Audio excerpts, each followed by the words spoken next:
The Namib Desert, a vast expanse of shifting sands and ancient rock, appears at first glance to be a world devoid of life. Yet, beneath the scorching sun and within the deep shadows of its canyons, a remarkable drama unfolds every single day. Here, survival is an art form perfected over countless generations. Among its most accomplished artists is the leopard. This magnificent cat is the embodiment of versatility, a solitary hunter that has mastered the unforgiving landscape. Its spotted coat is not merely beautiful, it is a cloak of invisibility, allowing it to merge seamlessly with the dappled light and sun-bleached rock, a ghost in the wilderness. A young male leopard, driven by a gnawing hunger, begins his silent patrol. He moves with a liquid grace, each paw placed with deliberate care to avoid the slightest sound. His senses are on high alert, his ears swiveling to catch the faintest rustle, his nose deciphering the complex tapestry of scents carried on the dry breeze. He is searching for an opportunity, a moment of carelessness from his potential prey. Ahead, a small herd of impala grazes peacefully, their delicate forms silhouetted against the setting sun. They are blissfully unaware of the danger that stalks them from the shadows, a testament to the leopard's extraordinary ability to remain unseen in this open, exposed world. The challenge now is immense. The leopard must close the distance, crossing a stretch of open ground, without triggering a single alarm. This requires immense patience and a deep understanding of his environment. He uses every dip in the terrain, every sparse bush as a shield. He freezes, becoming as still as the ancient rocks around him, when a nervous impala lifts its head. The tension is palpable, a silent battle of wits between predator and prey. The air is thick with anticipation, the only sound the gentle whisper of the wind over the dunes. It is a slow, calculated advance, a deadly dance where one wrong move means failure and another hungry night. Suddenly the moment arrives. The leopard has crept to within striking distance, his muscles coiled like powerful springs. With an explosive burst of speed, he launches his attack. The peaceful scene shatters into chaos. The impalas scatter in a panic, their graceful leaps now desperate bounds for their lives. But the leopard has already chosen his target, a young female slightly separated from the herd. The chase is short and brutal, a blur of motion and raw power.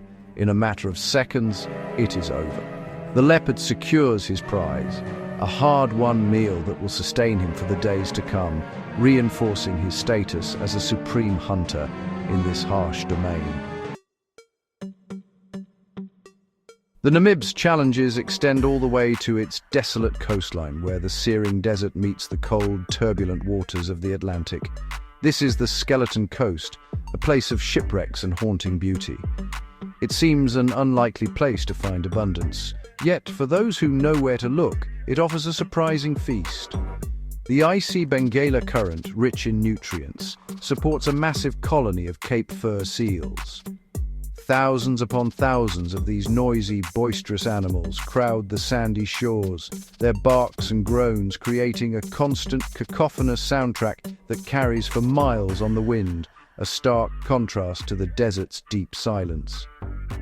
This concentration of life inevitably attracts predators from the inland dunes.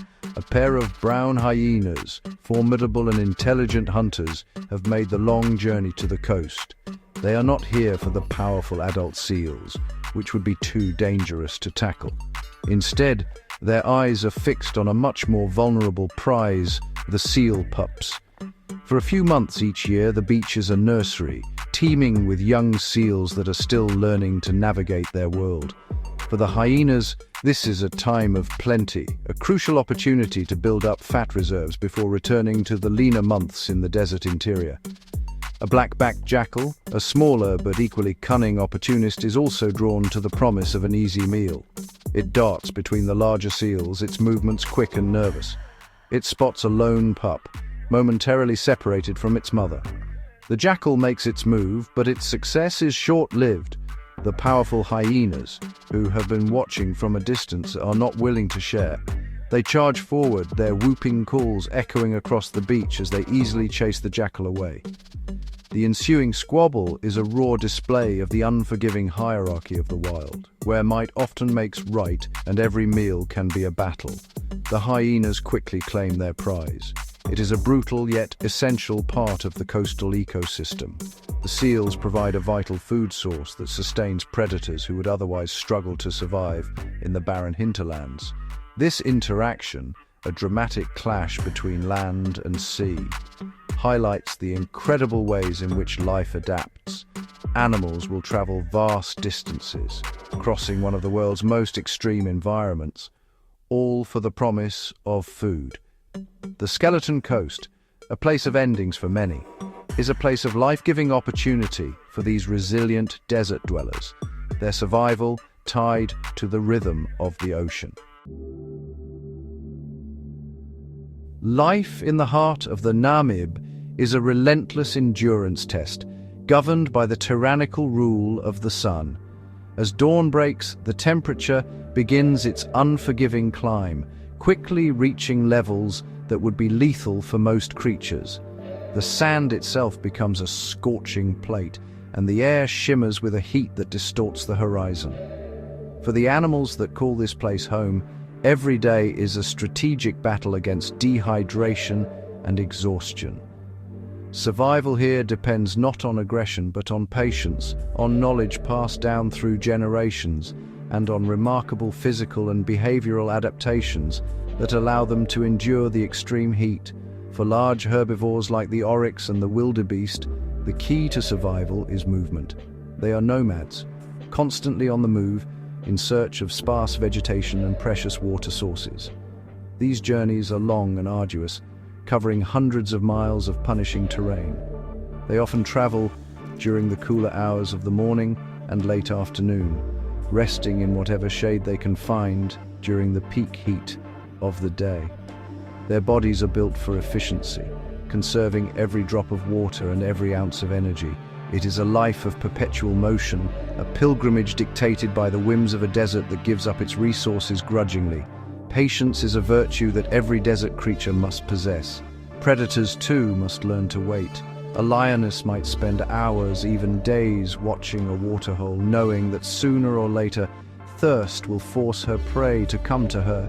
She conserves her energy, remaining almost motionless under the shade of a lone acacia tree, her golden coat making her almost invisible against the pale grass.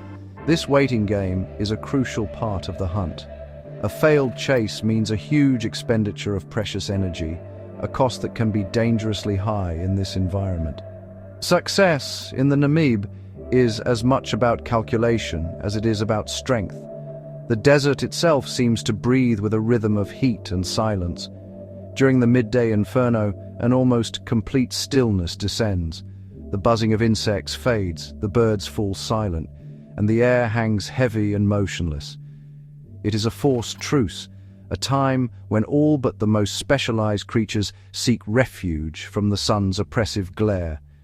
Then, as the sun begins to dip towards the horizon, the desert slowly awakens.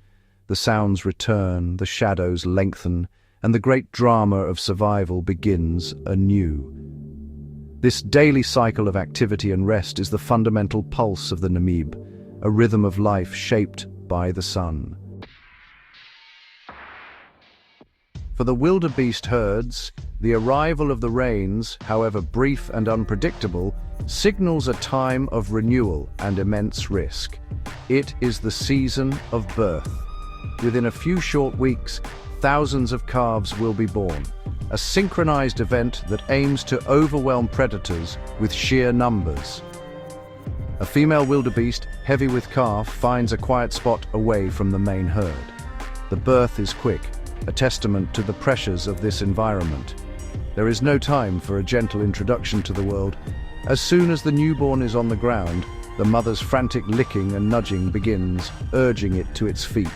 This is the most dangerous moment of a wildebeest's life. The calf is weak, disoriented, and soaked in the sense of birth, a powerful attractant for any predator nearby. It stumbles on its long, gangly legs, struggling to gain its balance. The clock is ticking. It must stand and it must run, all within minutes of being born. Its life depends on it. The mother is a picture of nervous anxiety, her head constantly up, scanning the horizon for any sign of danger. The bond between them is instantaneous and powerful, but her protection can only go so far. The calf's survival ultimately rests on its own 2 feet. Within 10 minutes, a miracle of instinct and evolution unfolds. The calf is standing, shaky but upright. Soon after, it takes its first tentative steps, which quickly turn into a clumsy run as it tries to keep up with its mother. She leads it back towards the relative safety of the herd, where its chances of survival increase dramatically. But even there, danger is ever present. Lions, hyenas, and leopards are all on high alert during this season of plenty. They will test the herd constantly, looking for the youngest, the weakest, or the most inexperienced mother. The odds are stacked against the newborns. Less than half will survive their first few months. The fragility of this new life is a poignant reminder of the razor's edge on which all desert creatures live. A wilderbeest calf that can run within minutes of birth is a marvel of natural selection. It is a life that begins with a sprint, a desperate race against time, and the ever-watchful eyes of hungry predators. For every calf that makes it, another will fall, its brief existence nourishing the hunters that share this landscape. This is the brutal but essential calculus of the wild, a cycle of life and death that ensures the continued resilience of the entire ecosystem, played out on the vast dusty plains of the Namib. The Namib Desert holds secrets not only on its surface, but also deep within its shifting sands. To survive here, some creatures have abandoned the world of sun and shadow altogether, evolving to live in a realm of perpetual darkness. The golden mole is one such marvel. It is a creature of the underworld, a tiny, iridescent mammal that swims through the loose sand as if it were water. It has no visible eyes or ears. It has no need for them in its subterranean home. Instead, it has developed an extraordinary array of senses perfectly tuned to its unique environment, making it a highly effective, though rarely seen predator. This remarkable creature navigates its sandy world using vibrations. Its primary sense is hearing, but not in the way we understand it. It possesses an incredibly sensitive inner ear and oversized bones that can detect the faintest of vibrations traveling through the sand. A beetle larva munching on a root, the scurrying of a termite, or the burrowing of a sand-dwelling lizard. All of these create tiny seismic signals that the golden mole can pinpoint with astonishing accuracy. It is a form of echolocation, but through a solid medium. The sand itself becomes an extension of its senses, a vast web of information that it reads with expert skill. When it detects the telltale vibrations of prey, the golden mole moves with surprising speed. Its powerful, shovel-like claws on its forelimbs work in unison to propel it through the sand, while its wedge-shaped head parts the grains before it. The hunt is a silent, invisible affair. The prey on the surface, perhaps a small beetle basking in the sun, has no idea that death is approaching from directly below.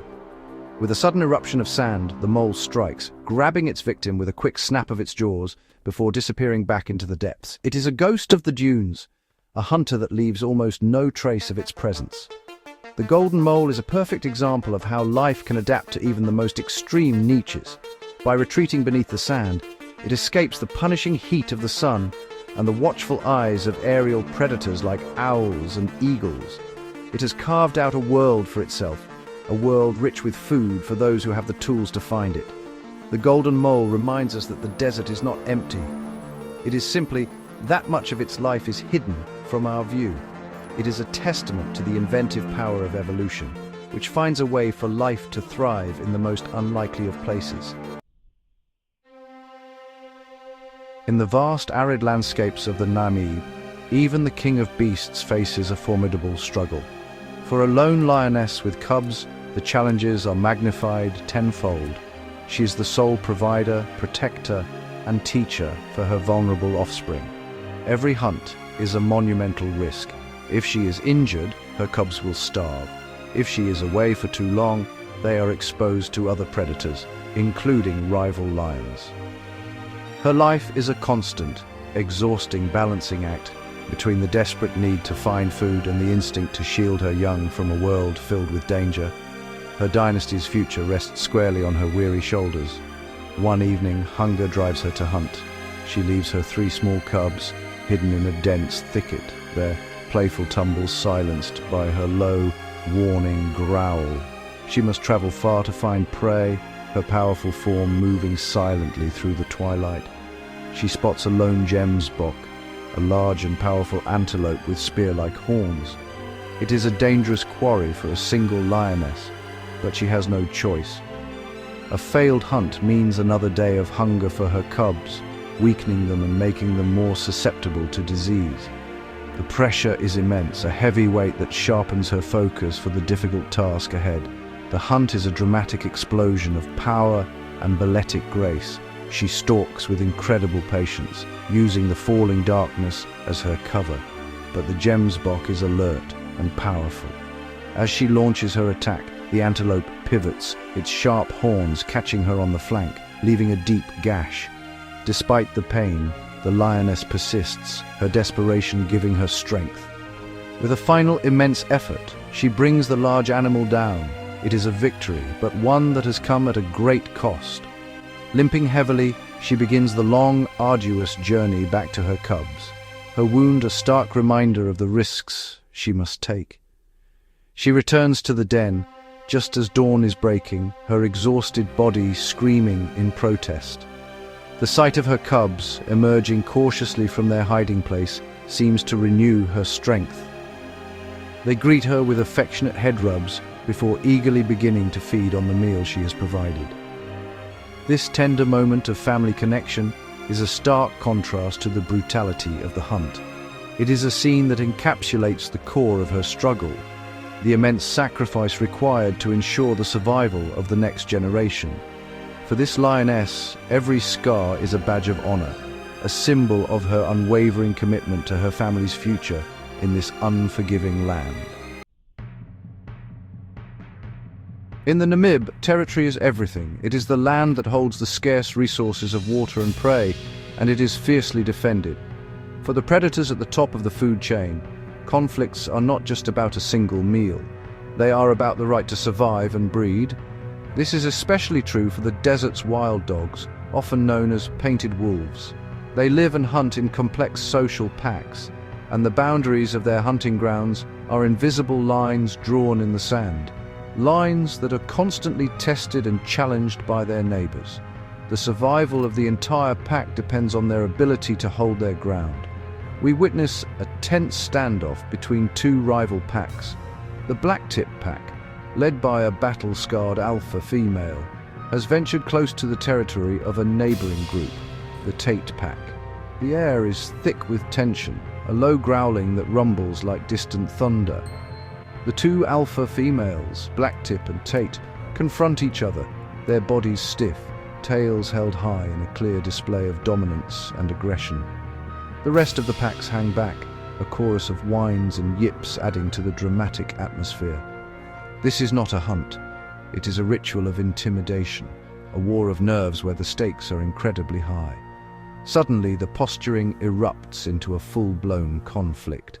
The packs surge forward, a whirlwind of patterned coats and snapping jaws. It is a chaotic, noisy, and violent affair, but it is rarely a fight to the death. The goal is to assert dominance, to drive the intruders away, and to inflict just enough injury to make a lasting impression. Blacktip, the experienced leader, focuses on her rival Tate. They clash in a flurry of teeth and claws, a dramatic duel for supremacy. The fate of the encounter and the security of their respective territories hangs on the outcome of this personal battle between the 2 leaders. After a short, intense skirmish, the Tate pack begins to retreat. They have been outmaneuvered and intimidated by the more experienced Blacktip pack. A few dogs limp away with minor wounds, but the pack remains intact. They have learned a valuable lesson about the strength of their neighbors and the location of the boundary they must not cross again. The Blacktip pack regroups, their confident calls echoing across the plains. They have successfully defended their home, securing the resources within it for themselves and their pups. This clash, brutal as it was, has restored order to this corner of the desert, but it is an order that is always temporary, always ready to be challenged again. As the sun sets over the Namib, casting long dramatic shadows across the endless dunes, the desert comes alive with a unique and ancient music. It is a symphony composed not of instruments but of the sounds of life itself. It is in the whisper of the wind, sculpting the sand, the distant, mournful call of a jackal, and the deep, rumbling growl of a lion echoing through a canyon. It is also found in the profound silence of the midday heat, a silence so complete it seems to have a weight of its own. This soundscape, from the faintest insect buzz to the loudest territorial roar, is the true voice of this remarkable wilderness. We have witnessed incredible stories of survival, each one a masterpiece of adaptation. We have seen the leopard, a master of stealth, using its camouflage to become one with the rocks. We have followed the lioness, her body scarred but her spirit unbroken. Fighting to provide for her cubs, we have marveled at the tiny golden mole, navigating a hidden world beneath our feet, and watched the newborn wildebeest rise and run for its life within minutes of birth. Each creature, from the largest elephant to the smallest beetle, plays a vital role in this intricate web of life, its existence a testament to millions of years of evolution. The challenges here are relentless and unforgiving. The searing heat, the scarcity of water, and the constant threat of predation create a world where life hangs by the slenderest of threads. Yet, against these overwhelming odds, life does not just survive, it flourishes. It does so through astonishing ingenuity, unbreakable family bonds, and a resilience that is nothing short of heroic. The animals of the Namib are not just inhabitants of this desert, they are its living, breathing soul, shaped by its harshness and imbued with its wild, untamable spirit. To spend time here is to witness the raw, powerful and beautiful drama of the natural world in its purest form. It is a powerful reminder that even in the planet's most extreme and seemingly desolate corners, life finds a way. The story of the Namib is a story of endurance, of struggle, and ultimately of triumph. It is the enduring spirit of life itself, written in the shifting sands and carried on the desert wind, a timeless epic of survival against all odds. It is a profound and humbling spectacle, and one that gives us hope for the resilience of our extraordinary planet.